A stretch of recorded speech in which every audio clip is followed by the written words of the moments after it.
Hello and welcome back to my channel. This is our Year to Shine, and this is a continued discussion on Louise Hay and Cheryl Richardson's book, You Can Create an Exceptional Life. And 2 videos ago I started talking about chapter number 3, and I told you it was a little bit long, so I wanted to break it up. So I'm going to talk about the rest of the chapter tonight. And we start off where we left off with a little bit of talk about mirror work. So we had some mirror work earlier in the year. That was our first Cheryl Richardson Extreme Self-Care Challenge back in January, to look in the mirror and say, I love you, insert your name. I wonder if you did that, if you were along with us on the channel. And Louise talks about how important that is, because remember how in this chapter Cheryl is visiting Louise in her home in California, and she goes into Louise's office and sees that there is a mirror on the desk. And so Cheryl says, is this where you put your makeup on? And Louise says, why would I put my makeup on at my desk?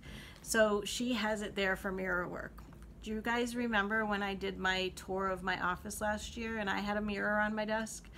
And I did have an I love you, Carolyn sign on it to remind myself, but that was more about because I was on the phone a lot, so I wanted to make sure that I was smiling, so I had it there. But you could put a mirror really anywhere.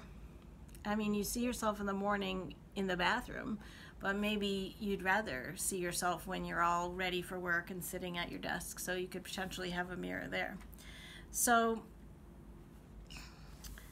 doing mirror work is very, very important, Louise tells us. It only takes a second to say, hi kid, or looking good, or isn't this fun? It's so important to give yourself little messages throughout the day. And you know, this is one that I've struggled with because I'm one of those people that I look in the mirror and I just see the flaws. But I feel like I've been working hard on this, and actually I was just at the movies over the weekend, and I went into the bathroom and I was the only one in there, and I was looking at myself in the mirror, and I actually was like, you're so cute, you know, like that's what I was thinking. And that's so not like me, but I just said, you're so cute in my head to myself. So I thought, that's nothing that I would have like normally said to myself. So maybe I can start to be more aware and be noticing some of those things, rather than like when you look in the mirror, and hello, we have a kitty talking to us. When you look in the mirror and you just see the flaws, or you think like, ugh, you look terrible, you know. So trying to be nice to yourself is a big thing. The more we use mirrors for complimenting ourselves, approving of ourselves, or supporting others, or supporting, ourselves during difficult times, the more we develop a deeper and more enjoyable relationship with ourselves. The mirror needs to become a companion, a friend, instead of an enemy. So I wonder if you think about the mirror more as like a window to your own self versus looking in the mirror as like what you see. Remember with Cheryl in that self-care challenge, she was really trying to have you look through your eyes, like into your soul almost. So how do we separate though? Like if you have, I have body dysphoria, so it's like if you have some sort of an issue like that, or you really hate your appearance, or you're just struggling with a lot of things, and it is hard to give yourself encouragement. But yes, I wish Annabelle was my cheerleader. She would say a lot of nice things, because she would want more treats probably. So Louise goes on to say, I remember the days when the idea of becoming your own best friend sounded like a silly motivational slogan, but now I know it's crucial that we do so. Most of us are so hard on ourselves. And Cheryl says, as I look back on my own life, I can see that for years I made the mistake of believing that I could actually motivate myself to make positive changes by beating myself up. Yeah, that's probably pretty common too. Like, oh, you know, the old kick in the ass mentality.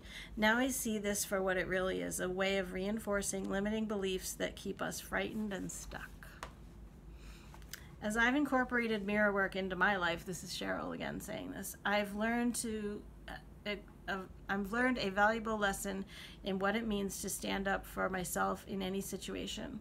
Over the last few years, the habit of looking into the mirror and talking to myself in a kind, loving, and supportive way has made a huge impact on my relationship with myself. So do you think you could give it a try? If you didn't do it back in January, this is your chance to try again. I've come to really know that I have a trusted friend in me, and that I will stand by me regardless of what I do, mistakes and all. This practice has given me the freedom to step outside of my comfort zone and expand my life in new and exciting ways. Yeah. So imagine if you use this and you, like, what is your feeling about this, I wonder? Because when I think about looking in the mirror, I also think about growing up and hearing, like, you're not supposed to be vain, and there was a lot of talk about not having vanity or pride. And so if you are going to be really nice to yourself in this mirror that you're looking in, do you feel like that's vanity? Although I think a lot of us, and especially, remember we went through the Madly in Love with Me book back in February, I think a lot of us are on the way opposite end of that we could do with some, like, balancing it out, the self hatred with a little bit of vanity wouldn't be a bad thing, right? So think about how positive this could be if you could actually embrace it and start doing it. It's definitely a challenge for me. I feel like I could talk to myself without looking at myself or through my journal better than looking at myself. But maybe I'm getting to the age where in some ways I'm just like, whatever, I can't do anything about it. Like, unless I get major liposuction or surgery or something, which I don't want to have. I mean, kind of, maybe I get to the point where it's like, whatever. I don't know, not totally there yet. I do care when I see a picture of myself and I go, ugh. But okay, anyway, stop the self-hatred here as I'm doing it to myself. Okay. So when something good happens in your life, you're supposed to go to the mirror and you're supposed to say, thank you, that's terrific. Thank you for doing that. Or if something awful happens to you, you want to go to the mirror and say, it's okay, I love you, this will pass. But I love you, and that's forever. So we need to support ourselves, she says. We tear ourselves down far too much, and that's the voice of someone else we heard when we were children. Does that come up within you as well, where you think about all the things that people said, like, you'll never be worth it, you'll never make it in this world? Maybe just negative things like that. I hope not. The voice of the internalized parent is what Louise calls it. Yeah.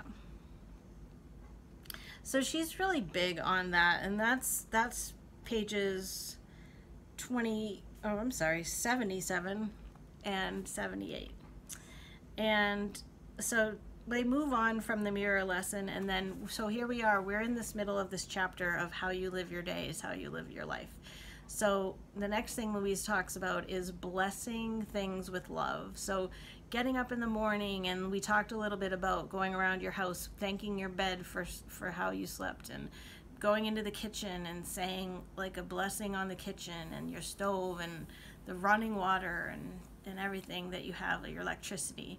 And then she's really big also on sending that love forward towards the next thing you're going to do or the next people that you're going to see.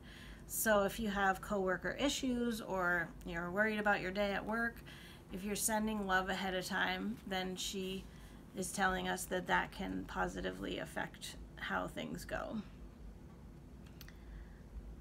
So the most powerful tool that I can share with you to transform any situation is the power of blessing with love. No matter where you work or how you feel about the place, bless it with love. And I mean that literally, she says. Don't just think positive thoughts in a vague way. Say, I bless this job with love. Find a place where you can say this out loud. There is so much power in giving it a voice and giving voice to love. And don't stop there. Blessing everything in your workplace with love. So even saying, like, I bless this stapler, and I bless this computer, and I bless this trash can. Blessing everything. She says, don't stop there. And think about how much time you spend at work. So if you can make that time of your life more positive just by simply blessing everything, then that would be worth it, right? It would spill over into how you experience life. And so Cheryl talks about like, how would I bless my office? And she starts thinking about things.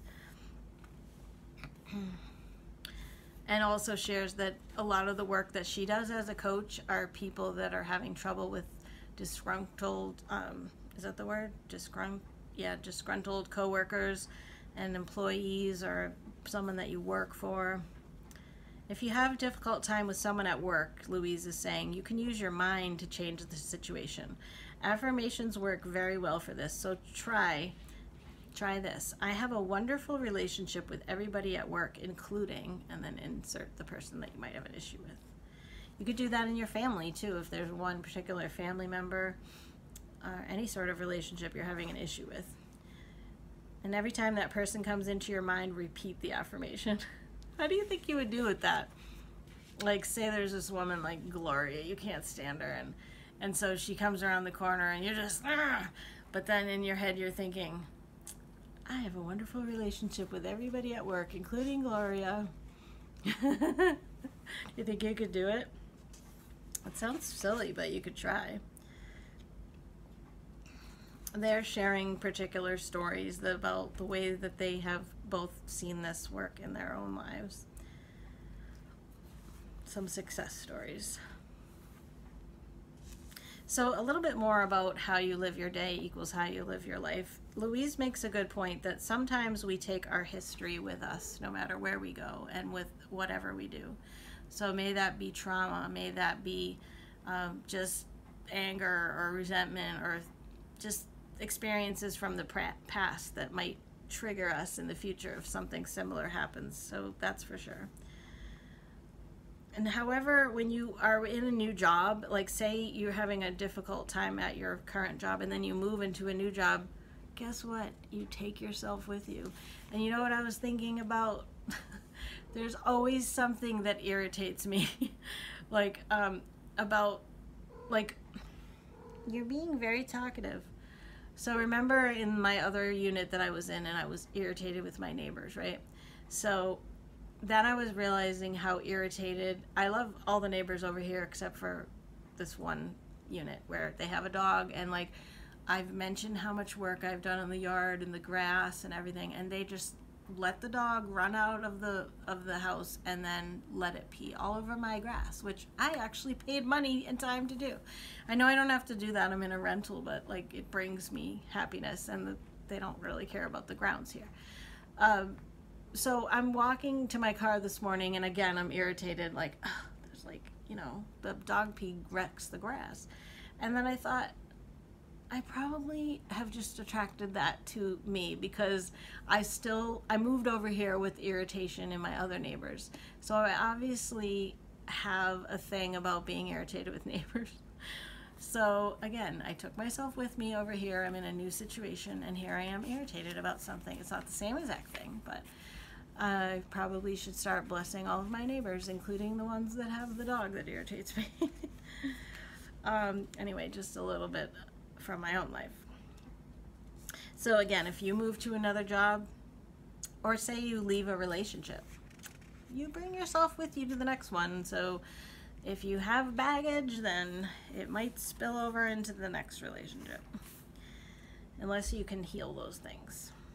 All right. And how do you heal them? Yeah, you can work on these affirmations. You can work with healers. Just work on yourself in therapy, self-improvement. So we're getting near the end of the chapter, and I just want to talk about the rest of the thing. Oh, it's the end of the day now. Okay, so we talked about going to work, but what about when you come home? You want to come home to a nice, serene space.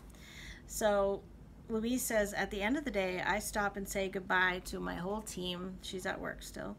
Their offices are located near the reception area of the building, and I keep an eye out keep an eye out. Okay. While standing just outside the studio, I see, okay, wait, she's talking about what happened with her and Louise. So she saw that Louise went and said goodbye to everybody. Think about that. I think about sometimes when I'm at the office and I'm still so engrossed in what I'm doing, and then coworkers leave sometimes, and then like I didn't even notice that they left because maybe I was on the phone or something, and I thought, I should be noticing and saying goodbye. I like everybody I work with a lot. But if you make a conscious effort to really make sure your greetings too in the morning, hey, how you doing, instead of just like going right into work, or like, oh, I meant to tell you about this thing that happened the other day, you know, hey, how was your weekend? Talk about nice things at work instead. That could help too. So on to coming home. That's what I wanted to talk about. When the workday is done, coming home has its own set of thought patterns. So on the drive back, when you're getting done with work, we need to ask ourselves, how do I feel when I get home? How do I feel when I see my partner, my children, or my roommate? Do you come home and go, oh, they're still here? Hopefully not, right? I remember long ago spending time with a friend who used to greet her husband with the latest disaster. And as I watched her, I thought, why do you do that? And this is Louise saying, when I was married, I always made sure that when my husband walked in the door, I greeted him with a hug and a kiss and a welcoming attitude. Imagine if we could all do that and just not be complaining about the day, or you won't believe what happened. We all come and like just unload on the first person we see at home. And then after 80 seconds, then it would say, hi, honey, I love you. How was your day? Yeah, so the news that you might have to share can wait for sure, right?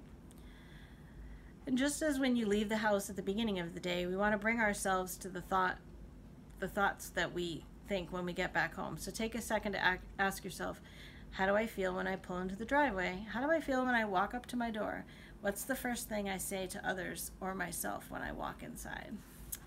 I'm usually saying hello to my happy kitty because she gets treats when I come home, so she gets excited. So we have some evening affirmations. Good evening, house. I'm back home. I'm so glad to be here. I love you. Let us have a great evening together. I'm looking forward to seeing my family. We have a lovely time together. The kids whiz through their homework in no time, and dinner seems to make itself. Sounds magical, doesn't it? Do you look forward to your evening at home? Louise asks us. What about you? I would say most often I do. If I know that I have to come home and do more work, then sometimes I'm not. But like tonight, there's a show I want to watch on TV, so I look forward to things like that. Or I think, ooh, I have leftover pizza from the other day or something like that. Usually it involves food or maybe watching a show. Do you grab, after I just mentioned pizza, do you grab the worst possible food, like fast food or processed? Or do you find food that nourishes you? And how do you talk to yourself when you're cleaning up? Do you look forward to going to bed? What about that? And we talked about one of the chapters last year when we were talking about the home in our Simple Abundance year was about making our bedroom. Well, Sarah Ban Breathnach, the author of that book, really encouraged us to make it like a boudoir, right? You know, like a sort of like a sexy area, but also a sanctuary though, where you don't have electronics and where getting into bed feels luxurious, like maybe your sheets are all nice and soft, or you have nice comfy pajamas, or you have some essential oils going, or music that comes on, and you're gonna read your favorite book or something like that. Yeah. So do you look forward to going to bed? And so when it's time to go to sleep, I think of the bedroom as my sanctuary, a place of rejuvenation and healing. Whenever anyone asks me for my secret to success, she says a good night's sleep is always near the top of the list. That I could see would be a good suggestion. I thrive on at least 8 hours a night, and I've made a point to really honor what my body needs to get good rest. So she uses a few simple guidelines to get to sleep and to get to the sleep that she needs. These are a few bullet points. Go to bed at the same time, a reasonable hour every night. Keep TV out of the bedroom. Make sure the room is dark and a bit cool. Don't have any food or caffeine at least 3 to 4 hours before sleep. Use soft, comfortable sheets. Slip into a bed warmed by a heating pad. Yeah. Read a good book to get sleepy. That sounds good. I have a duvet cover, and then I do have a heated blanket inside of it that I'll heat up the bed. I like that feeling. Annabelle likes it too, but then I don't sleep with it on. So Cheryl's talking about, she's sort of evaluating her own going to bed routine, and she admits that she does have some electronics in her bedroom. So Cheryl says, once again, I'm reminded that good self-care begins with caring for our thoughts. It's so easy to ignore or minimize even the occasional habits that may be putting our emotional and mental health at risk. Listening to Louise's passionate take on being exposed to the news, yeah, because Louise always says don't listen to the news, especially before bed, and to stop reading it right before bed too, is something that's really changed Cheryl's life.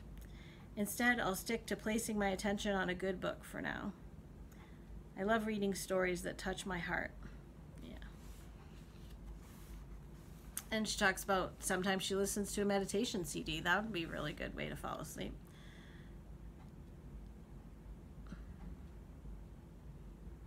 And this is just the two of them.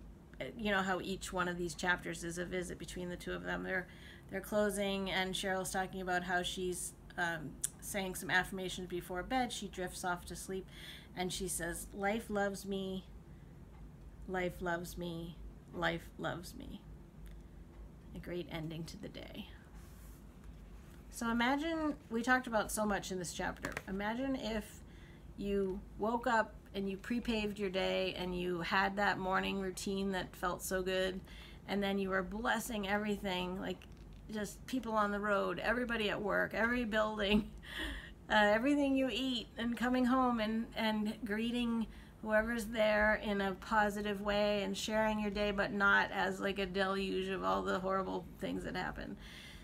And then enjoying like your evening, doing things that you like, and then getting into bed in your sanctuary and saying some affirmations right before bed, and doing something like Cheryl really loves to read, so maybe you like to read too, like doing something that you really enjoy at night like that, snuggling up with a pet even, and then getting enough sleep. That sounds like a pretty good way to live your day, and I could see how that could spill over into how you would live your life. So what do you think? Let me know what you think. There was sure a lot in this chapter. I'm glad I split it up. So next chapter is going to be, and actually maybe we were just on chapter 4 and I said we were on chapter 3. We did just finish chapter 4. I said the wrong thing at the beginning of the video. So we're going to be on chapter 5, Don't Break a Habit, Dissolve It. So somebody in one of the comments recently mentioned something about a habit, and I said, oh, there's more coming up in the book with that. So that looks to be, well, it's a decent size. I don't think I'll have to split that one up though. So I will see you on the next video for that one. And thank you as always for joining me. Feel free to reach out, leave a comment. I love hearing from you. I always read all the comments and respond back. Thanks so much for being along on the journey with me here as we shine for the year of 2021. Love to you all. Bye-bye.